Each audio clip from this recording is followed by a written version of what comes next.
Los problemas iban aumentando. Dios en dado momento había vencido el gran Nilo.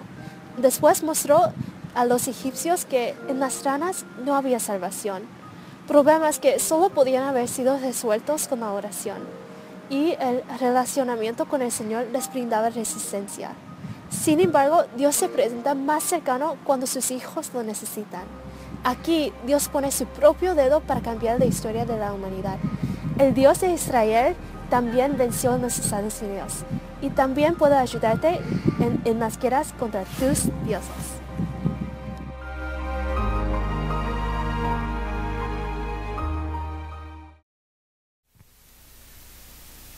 Boa noite. Deus nos oferece um caminho, resistência nele. Sempre tem sido assim. A maneira como Deus nos cuida, a maneira como Ele apresenta caminhos diferentes quando passamos em algumas dificuldades. Ele nos apresenta resistência. Resistência nos problemas que temos na vida.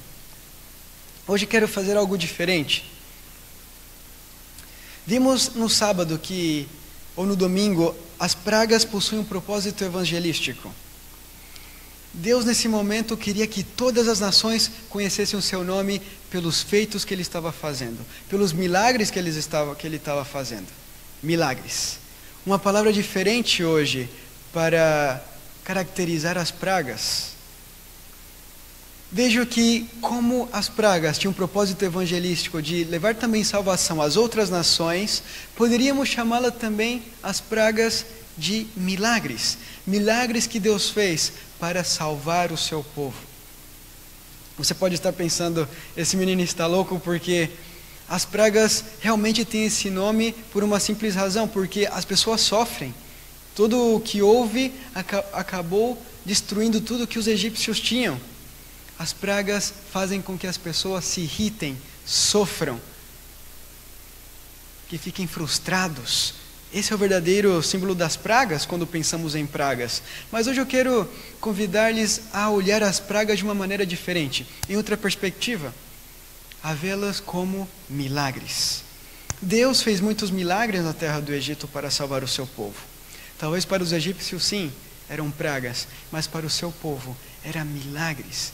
Deus estava lutando contra esses deuses para mostrar a essas pessoas que Ele era o único Deus.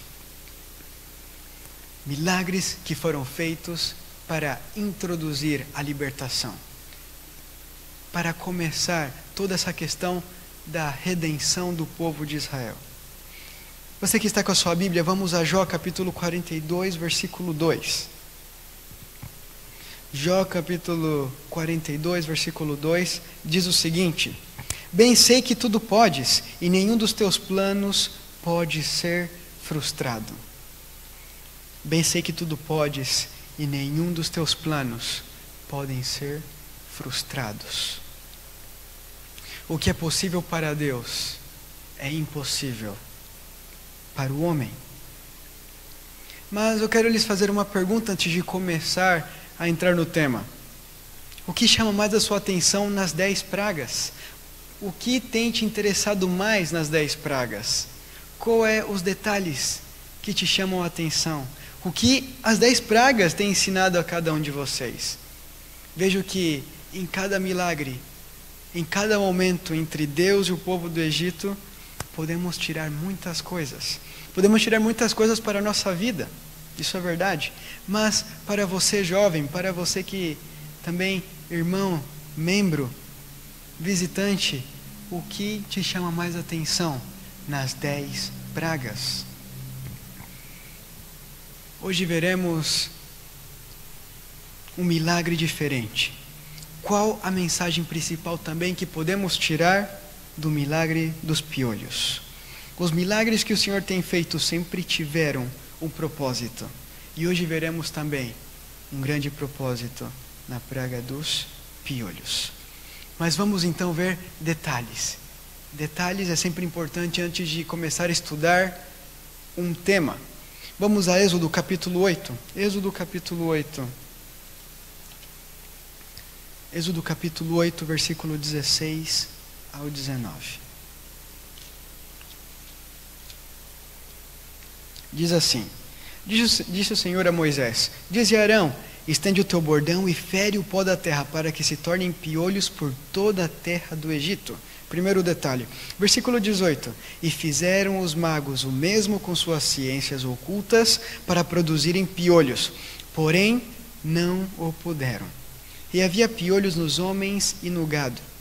Então disseram os magos a Faraó: isto é o dedo de Deus.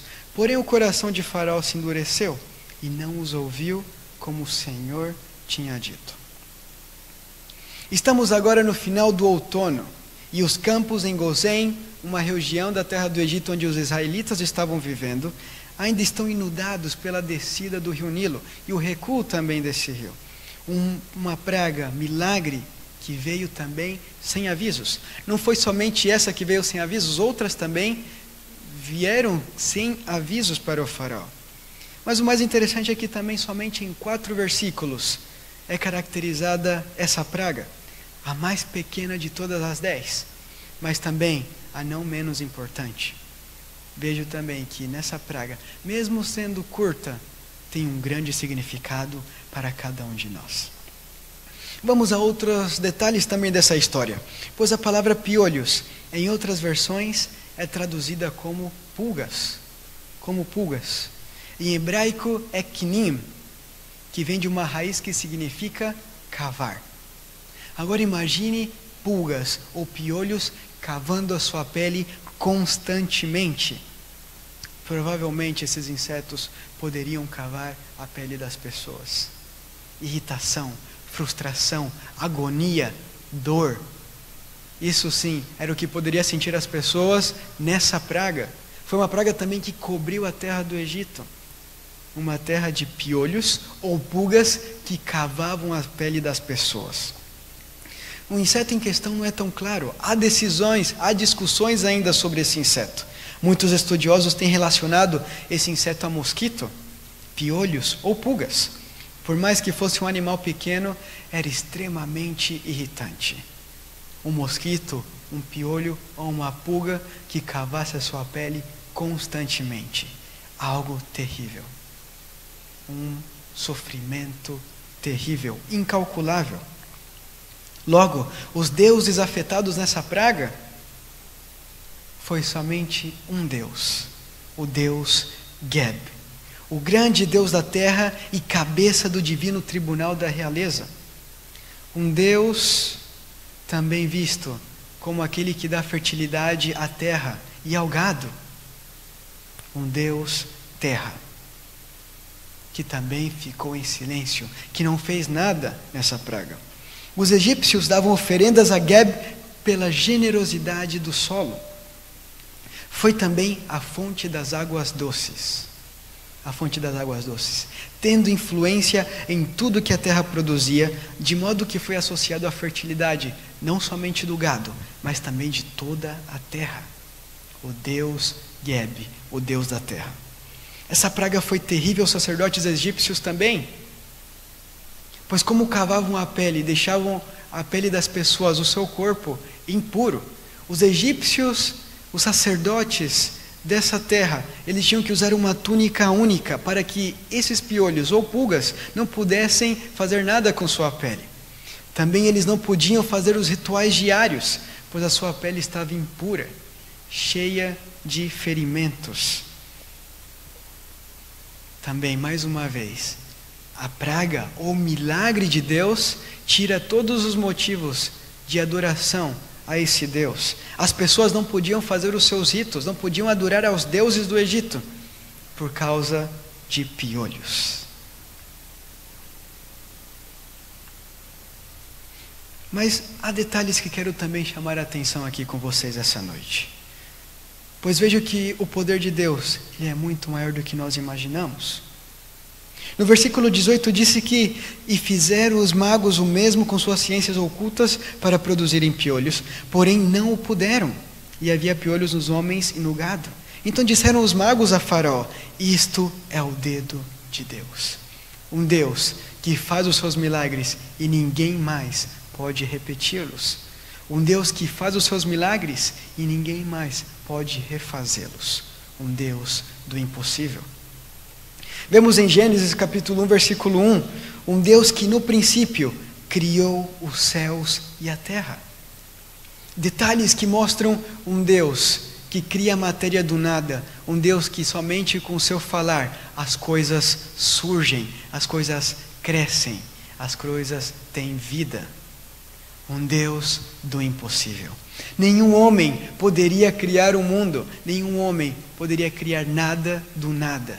Deus, o Deus do impossível, ninguém podia imitá-lo neste grande feito que ele fez. Logo em Gênesis capítulo 3:15, nos diz o seguinte: porém inimizade entre ti e a mulher, entre a tua descendência e o seu descendente, este te ferirá a cabeça e tu lhe ferirás o calcanhar. Um verso conhecido por ser o primeiro evangelho na Bíblia apresentado. Deus agora dá esperança ao povo de que em algum momento o seu filho viria para salvar a humanidade. Um Deus que já sabia de todas as coisas desde antes. Nenhum homem poderia imitá-lo neste sentido. Deus, sim, era o Deus do impossível. Mas há também Gênesis 41, em que um episódio importante da Bíblia nos diz que Egito estava quase para entrar nos 7 anos de fome, que assolaria todos os países vizinhos, que deixaria todos pobres, sem economia, sem comida. Como as pessoas sobreviveriam a esse grande período de fome? O faraó tem 2 sonhos, e logo Deus revela o significado desses sonhos a José, para salvar essa terra dos 7 anos de fome.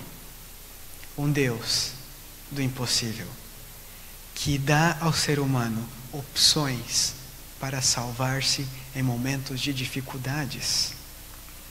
Mas logo, pulando um pouco para o Novo Testamento, vemos em João capítulo 12, versículo 1 a 11, logo no primeiro milagre de Jesus, diz o seguinte: tendo o mestre Sala provado a água transformada em vinho, chamou o noivo e lhe disse: tu, porém, guardaste o bom vinho até agora. O primeiro milagre de Cristo, tornando a água em vinho. Algo não muito fácil de se fazer, pois nenhum homem repetiu os feitos que Jesus havia feito. Nenhum homem pôde fazer os mesmos sinais que Jesus havia feito. Um Deus do impossível, que torna a água em vinho. Mas há muitos detalhes mais, porque em Marcos capítulo 6, do versículo 30 a 44, nos fala de um episódio interessante, em que Jesus, tomando ele os 5 pães e os 2 peixes, erguendo os olhos ao céu, os abençoou, e partindo os pães, deu-os aos discípulos para que os distribuíssem. Um Deus que multiplica os pães, que multiplica as bênçãos e dá a muitas pessoas. Diz a história depois que 5.000 homens haviam sido alimentados por Jesus. Um Deus do impossível. Nenhum homem neste momento havia imitado o que Jesus havia feito. Mas logo temos outro verso que nos explica melhor de como Deus é o Deus do impossível, porque em Marcos capítulo 4 diz que os discípulos e Jesus, em algum dia, haviam trabalhado muito, atendendo muitas pessoas, ajudando em suas necessidades. Estavam muito cansados, não aguentavam mais, e logo viajaram com seu barco pelo mar da Galileia para chegar a um lugar mais tranquilo.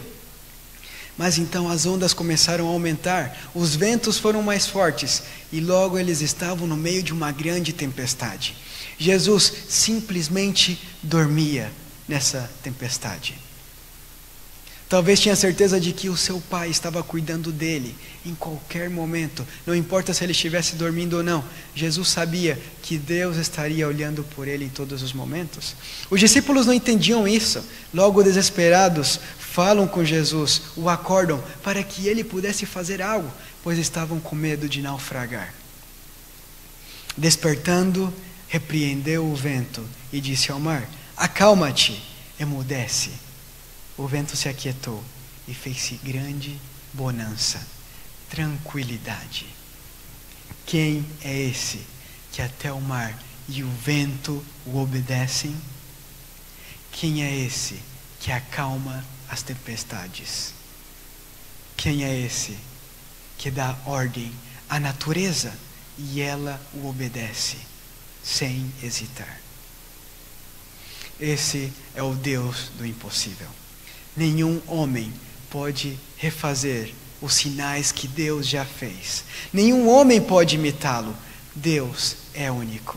É o Deus do impossível, que faz milagres e que fará muito mais na vida do seu povo.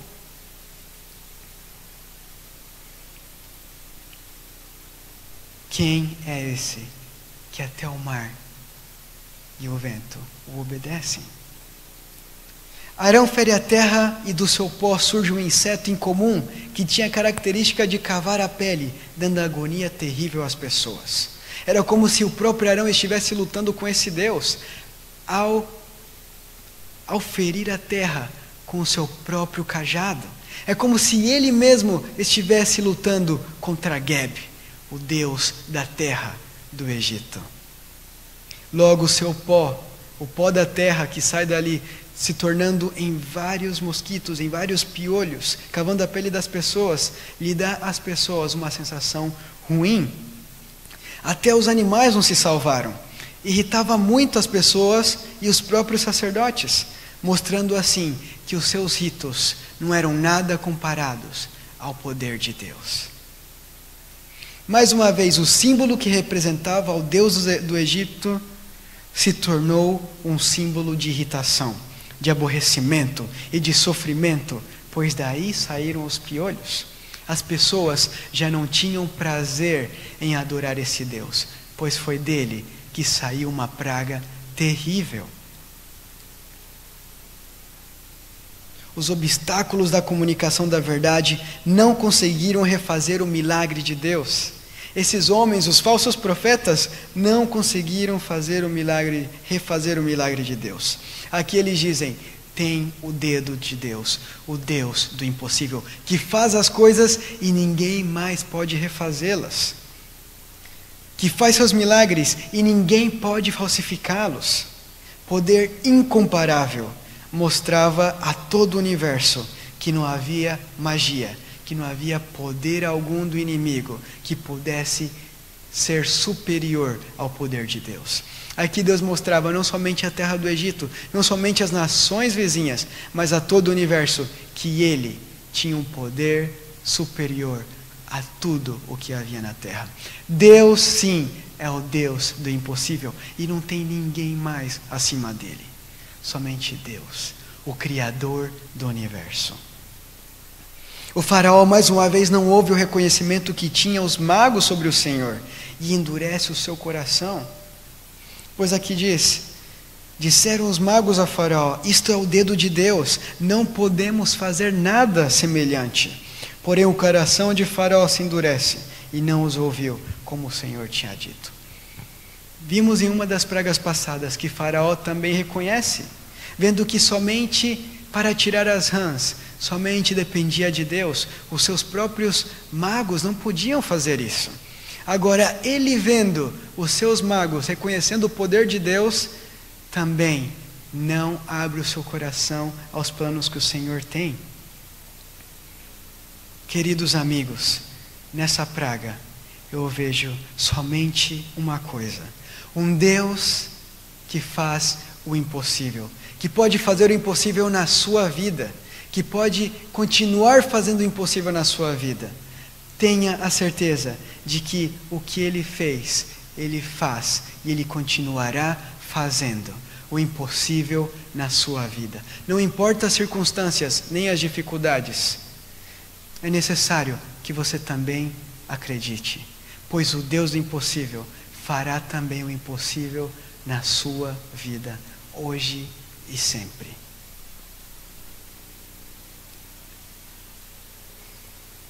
Que neste momento possamos ter esse desejo em nosso coração, de acreditar nesse Deus que faz coisas e ninguém pode imitá-lo. Vamos orar. Senhor nosso Deus, te agradeço, Pai, pelas bênçãos que o Senhor nos tem dado hoje.